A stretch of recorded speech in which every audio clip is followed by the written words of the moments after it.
የጽናት ድራማ በተለመደው ሰዓት እንግዲህ ተለቋል፣ ይለቀቃል ብያችሁ ነበረ ማለት ነው። ሰኒን እንግዲህ ፍቅረኛ ካልያሽ ወይንም ደግሞ የትዳር አጋር ፍቅረኛ ያስፈልግሻል እያሉ ግራ እያጋቧት ነው። እሷም በእህቷ በደረሰው ነገር ወይንም እህቷ ጋር የደረሰባት ነገር ነበረ አግብታ ያን ነገር ስላየች አሁን ላይ አይምሯ ላይ የፈጠረባት ተጽዕኖ አለ። ያ ነገር ደግሞ ትዳር እንዳትይዝ ፍቅረኛ እንዳትይዝ አድርጓታል። ይሄ ልጅ ደግሞ ሰኒን እንዳያፈቅራት ፈርቻለሁ። እኛ የምንፈልገው ክብሮምና ሰኒ አንድ ላይ እንዲሆኑ ነው። በመሀል ግን የኪራ አዲሱ ጓደኛው ደግሞ ከበቃ የሆነ አዋቂ እያጫወተው ነው ልጁ። ምን እንደው ባይገባኝም ብቻ ግን ከሰኒ ፍቅር እንዳይዘውና እረፍ እንዳይል ማለት ነው። ይሄን የፈራሁት ቤተሰቡ ሰብሰብ ብሎ እየተወያየበት ነበር። ሰምታችኋል። ሰላም ውድ የተከበራችሁ የቻናሌ ተከታታዮች እንዴት ናችሁ? ከኔ ጋር ሁሉ ሰላም ነው። ሰላማችሁ ይብዛልኝ ባላችሁበት ውድ ቤተሰቦቼ። ለቻናሌ አዲስ ከሆናችሁ ሰብስክራይብ እያረጋችሁ ቤተሰቡን ነባሮች እንኳን በሰላም መጣችሁ ብያለሁ። እና ውድ ቤተሰቦች የዛሬው የጽናት ድራማ በጣም አሪፍ ነበረ። በተለይ ደግሞ ያሳቀችኝ ሰኒ ነበረች። ምክንያቱም እህቴ ጋር የደረሰው ነገር ስለነበረ አሁን ላይ አግቢ ወይንም ፍቅረኛ ያዥ እያላችሁ አትረብሹኝ አልፈልግም። ትዳር ማለት መቼም ቢሆን ፍርድ የሌለው እስር ቤት ነው ወይንም የሆነ ነገር ብላለች ማለት ነው። ከየት እንዳመጣችሁ ባላቅም ማለት ነው። መቼም አያልቅባትም ሰኒ። እና እንግዲህ ይሄ ልጅ ደግሞ በተለይ ነው የፈራሁት ክብሮም ሰኒን ያፈቅራታል ወይንም ደግሞ ይወዳታል ብዬ አስባለሁ። ምክንያቱም ከማየው ነገር አንጻር ያፈቅራታል ብዬ ነው ያሰብኩት። ሰኒ ግን ተመችታኛለች እውነት ለመናገር ምክንያቱም ፋይሉን ወረቀቱን ደብቃበት ቤት አጸድታ ምግብ አሰርታ ሙሉ የቤቱን ስራ ካሰራችሁ በኋላ ነበር ወረቀቱን የሰጠችው። እኔ ማሳየው እኮ በቃ ምርጥ በጣም ቆንጅዬ ባለሙያ በቃ የቤት ሰራተኛ ነው የሚመስለው ማለት ነው ልጅ እና በጣም ነበረ የሳኩት ማለት ነው በክብሮ። ከዛም በኋላ ግን ኮስተር ብሎ በቃ የሆነ ሲሪየስ ሆኖ ሲያናግራት ግን ደንግጣ ወረቀቱን ሰጠችው። በጣም ትደነግጣለች። ደንጋጣ ናት ልጅቷ ማለት ነው። ግን ደግሞ ምን ታመጣለህ ባልሰጥህስ ምናምን እያለች 40 ደቂቃ ያህል ለምነኝ እያለችው ነበረ። እሱ 40 ደቂቃ አይደለም 40 ሰከንድ ሳይቆይ ነው ወረቀቱን እንድታመጣ ያደረጋት ማለት ነው። ግን ቤት ሲወለውል ማን ነው ቤት ሲጠርግ ምናምን አይታችሁት ከሆነ እንዴት አባቱን ደስ እንደሚል በቃ የሆነች ቆንጅዬ ባለሙያ ሴት ነው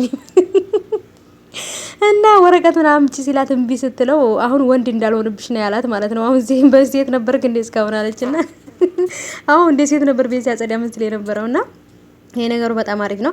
ከዛም በኋላ ግን ደግሞ እነ ኪራ ቤት በሄደ ሰዓት በስሬስ ነበረ ማግባት እንዳለባት ምናምን ሲነግሯት የነበረው ማለት ነው። እሷ ደግሞ በቃ ስለ ፍቅር ስለ ወንድ ስለ ትዳር ምናምን ሲነሳ እንትን አለባት፣ ይሄ አላርጂክ ነገር አለባት ማለት ነው። ያዞራታል እና ትታቸው ነው የወጣችው።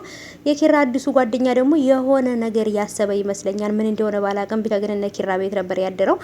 ከዛም በኋላ ግን ማን ነው እዚህ እንዲያድር ያደረገኝ እያለ በቃ ጥያቄ በጥያቄ ነበር ያደረገው ቤቱንና ግራ ነበር ያጋባኝ ራሴ ማለት ነው። ሰው ያደረበትን ቤት አያውቅም እንዴ? እና ብቻ ከባድ ነበረ። እና እንግዲህ ያው በጣም የሚያስከፋም እንትን የሚልም ነገር የለውም ማለት ነው። የዛሬው በጣም አሪፍ ነው። እኔ በጣም ተመችቶኛል ማለት ነው። እናንተም እንደምትወዱ ተስፋ አደርጋለሁ። ምክንያቱም እየተላቀሱ እየተሰዳደቡ ሲመጡ ደስ አይለኝም እና እንደዚህ በፍቅር ደግሞ ሰብሰብ ብሎ ሲመጡ ደስ ይለኛል። ግን ደግሞ በቀጣይ የሚለቀቀው ላይ አዲስ ነገር አለ። እሱም ደግሞ ምን እንደሆነ በቀጣይ በሚለቀቀው ክፍል ላይ ታዩታላችሁ ማለት ነው።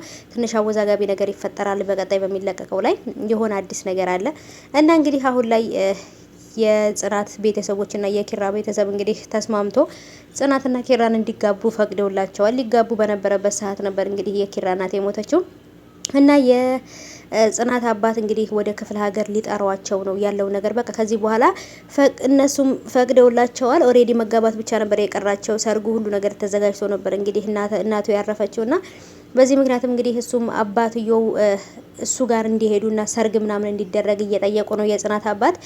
እንግዲህ ጽናት ደግሞ ኦሬዲ ታውቃላችሁ አይደል እንደ ድንግሏን የወሰደው ኪራ ስለሆነ ክፍለ ሀገር ደግሞ እንደ ከተማ ሰው ዝም ብሎ መሸኘት የለም ታውቃላችሁ። እና ብዙ ጣጣ አለው የክፍለ ሀገር ሰው በባህሉ መሰረት ነው መሆን የሚፈልገው።